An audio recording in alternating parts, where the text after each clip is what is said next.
Good morning, I'm Lindsey Hogan, and I'm going to be talking about how I believe that social media should be monitored in public schools. Did you know that teens from 13 to 17 have 85% of them have social media accounts? This is really impacting the cyberbullying world right now.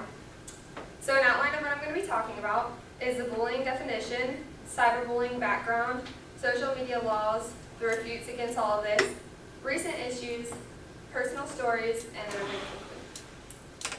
So in order to understand what cyberbullying is, you really need to understand the definition of bullying, because since cyberbullying is so new, it's really kind of a shaky thing right now.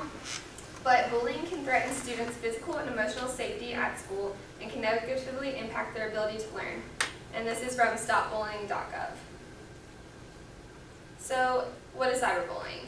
With that said, cyberbullying is bullying that takes place electronically. The problem with cyberbullying alongside of bullying is that cyberbullying can happen anywhere, anytime, 24/7. It's always out there. A lot of kids who get bullied at school can get away from it, but now when they're going home, they're being cyberbullied because it's online. Once something is posted, it's up there forever. Anyone can see it. I mean, you can delete it, but a lot of times it's too late, and if someone posts something mean, the likelihood of them wanting to delete it is very slim. So a recent survey that was done with stopbullying.gov was in 2008 to 2009, 6% of teens say that they have been cyberbullied, and then in 2011, 12% say they were cyberbullied. So as you can see, there was an increase with that within the last couple years. So this year, there was a survey done, and it was also from a government website, and they surveyed parents and students.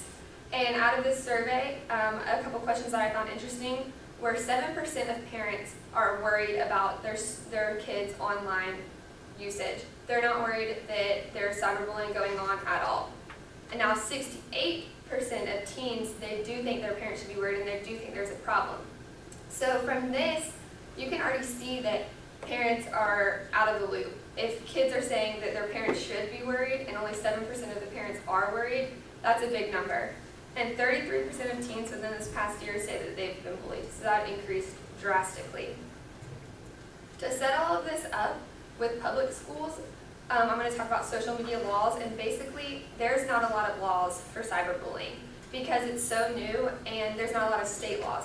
Some states do have laws, but a lot of them don't. So schools are really, really having trouble responding to issues. And schools are getting in trouble for either responding when they shouldn't or not responding when they should. So it's really, really weary for the schools. And the schools really need help from the states. So when these kind of issues happen, then their cases can hold up in court. So some refutes against all of this so far is people don't think that things should be monitored online because they think it's too much money. And they think that yes, the states are requiring, some states are requiring students and faculty to be educated, but they're not giving them any money for funding, so they think it's a waste. They also think that this can kind of be spying on the kids, and they think that this can overstep the freedom of speech of their children, and they want the schools to teach the kids instead of spying on them instead of monitoring them online. So with that said, some of the more personal recent issues that have been going on is one of the most recent cases is Drew Barreiro, and I know that we kind of had a little article a while ago about this, but I'm going to go more in depth. There was a 15-year-old boy, and he is from Glendale Unified School District. That's the third largest school district in Los Angeles, so it's fairly big. He was cyberbullied, and no one was really aware of it. He climbed up a building at a school in the middle of lunch when everyone was eating lunch outside, and he jumped off the building and committed suicide in front of all of the faculty and staff and students also. And the parents sued the school for having a blind eye for what was going on. No one really knew he was being cyberbullied until after his death because none of the faculty really looked into it. I think some students did know, but nothing was ever said or nothing was brought to anyone's attention. So what the school did in response was they hired Geo Listening Company. It's a social monitoring company, and they monitor all the students in the school district. That's about 13,000 kids. They pay them a little over $40,000 a year. And this, I read a lot lot of articles about this, and a lot of refutes were saying that, well, why can't the parents just monitor them? Well, a lot of parents don't know what's going on. A lot of parents don't know about social media networks, and things are changing all the time with teenagers. I mean, I didn't even know about some of the social networks from high schoolers, but kids can hide things from parents really easily. A lot of the articles were saying that when parents walk in the room, kids will just minimize what they have up. And another article was saying that, well, why not put spyware on the computer to watch this? Well, it gets kind of to a point where if the parents do find something, they have to approach the kids and say, hey, I've had this spyware on the computer, I found this, why are you doing this? And things can kind of turn out bad. There's some trust issues that go on with that. Whereas if companies and schools hire people, then the students are aware that people are watching their accounts and that they need to censor what they're doing and saying because it will be found. So this brings us to a new social media network. It's called Askfm. Has anyone ever heard of this? Well, I hadn't even heard of it either, but my little sister who's in high school, my little brother, they know of it. You can create a profile, and then you can go and leave anonymous comments on anyone's profile page, and people can leave anonymous comments on yours, and it's really, really big in high school. Like, this is the new thing. And it's linked to a lot of teen suicide. So some of the suicide things from this is Rebecca Ann Sedwick. She was 12 years old. She was terrorized on this social media network, and people said things like, go kill yourself, and why are you still alive? And she disappeared from school one day, and a couple hours after she disappeared, they found her dead. They are investigating 15 girls right now for this, because although this is anonymous, if people want to look into this, investigate this, of course they can find where it's coming from. Next is Jessica Waynie. She was bullied on this site about her weight, and she is 16 years old, and she hung herself in her backyard. People were saying, you have pretty eyes, but you're fat. Next is Hannah Smith. She's 14 years old. She also hung herself. People's comments were, everyone will be happy if you died, drink bleach, and go die. So this site is really, really a very hard site to not be mean on, but parents don't know about this. So that's why I think that you should leave it up to the professionals who do know about these sites. And so next I interviewed one of my teachers from high school about what's been going on in her classrooms and if she's seen things happen with cyberbullying, and she said yes, 100%. One of her most recent stories was on finals day. Two girls walked in and they were arguing, and she pulled them aside, and it turns out one of the girls posted a mean picture of her on Instagram, and there was really mean comments on there. And this is in the middle of finals day. And she brought it to the school, and she turned it in, but the administration didn't help her because they said school's almost over and they didn't need to deal with it. And she said that parents are really, really out of the loop, and that action needs to be taken ASAP. And I didn't even bring up the Ask.fm site, but she brought it up and said she doesn't think anyone should ever have that site because it can be so harsh. And then next I interviewed my little sister. She's a senior in high school, so I wanted to also get a student's perspective. She said one of her friends has gotten victimized by cyberbullying, and she had the Ask.fm site, and her friend got told that she needed to go kill herself also.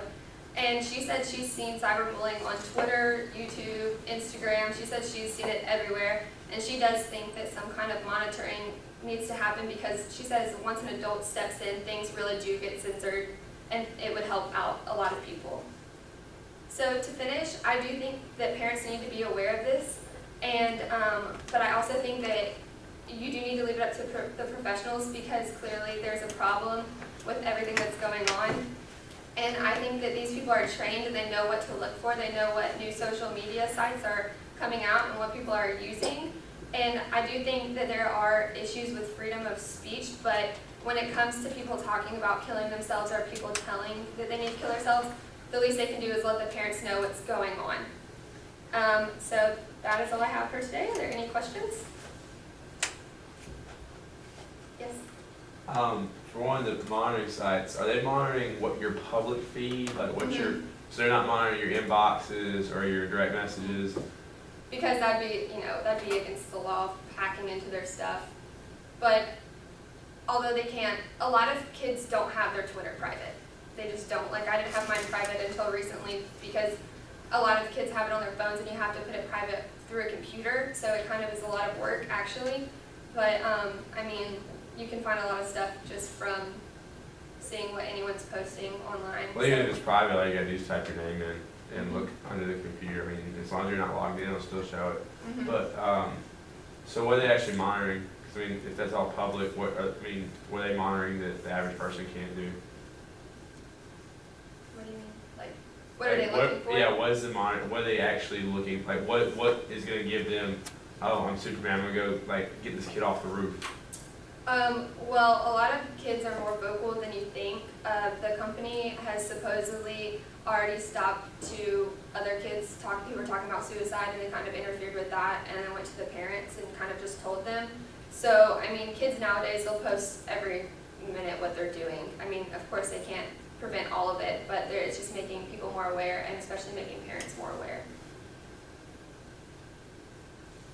Do you know how many companies do this? I don't know how many companies do this. I know that this is one of the largest ones that has just happened. So I think it's kind of still a new thing.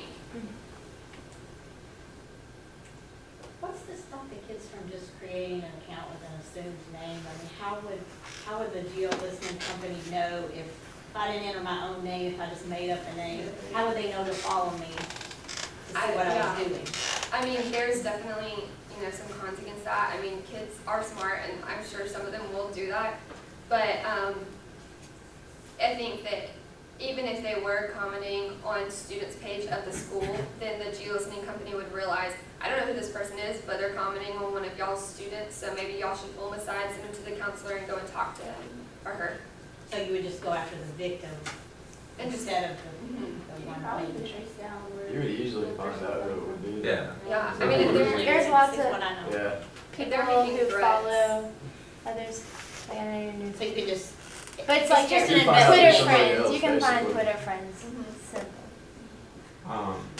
So are you saying it's the school's responsibility to hire these monitoring services, or are you saying, like, so you should, I think that the school should do something about it. The lady who I interviewed, who was a teacher, she said that our principal, when I was in high school, we got a new principal, but he had a dummy Facebook, so he would kind of keep an eye on things like that and just know if there was a prank that was about to happen at school and stuff like that.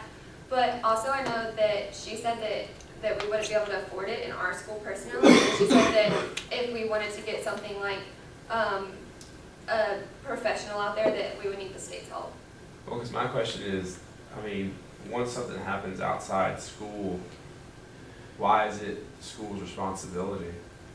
Yeah, and that's I mean, yes, it's students that probably go to that school, but, yeah, and that is where a lot of things were weary, and that's why I kind of mentioned the state laws, because there's not a lot out there helping the schools on what they can and can't monitor. And so that needs to be taken care of, I think, first before they go off and hire a lot of these companies.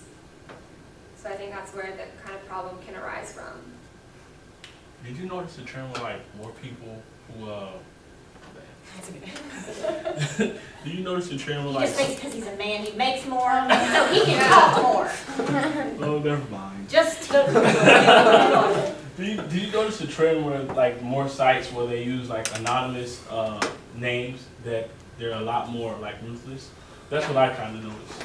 Definitely, I think so. But then there are those kids, I mean, that girl posted a picture of her on Instagram, and they were in the same class together and was just straight up ugly to her. So I think it's just, I think that there's an off button. Hold on, Christy.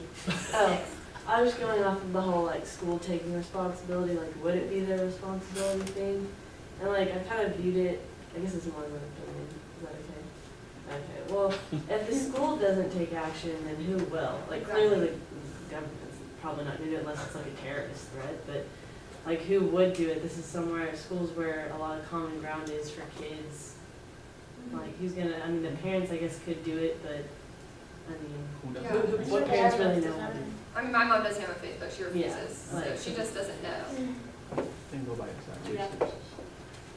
I'm just gonna stay quiet. It really is just unbelievable.